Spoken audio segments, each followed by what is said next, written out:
Mao gyud nay tinuod mga silingan. Tama man gyud si kaning mag-asawa bitaw si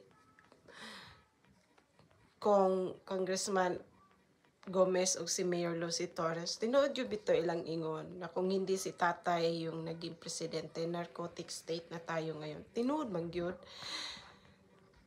Maong lisod limpyuhon ang Pilipinas about mga bawal na gamot no. Kay tungod man gud na sa sobra na, as in sobra na, but when he was the president, nakita gyud nato ang changes no.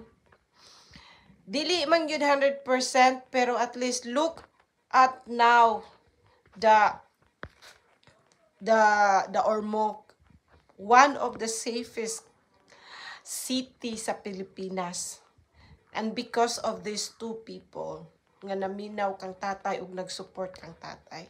So kung ingana lang unta sila tanan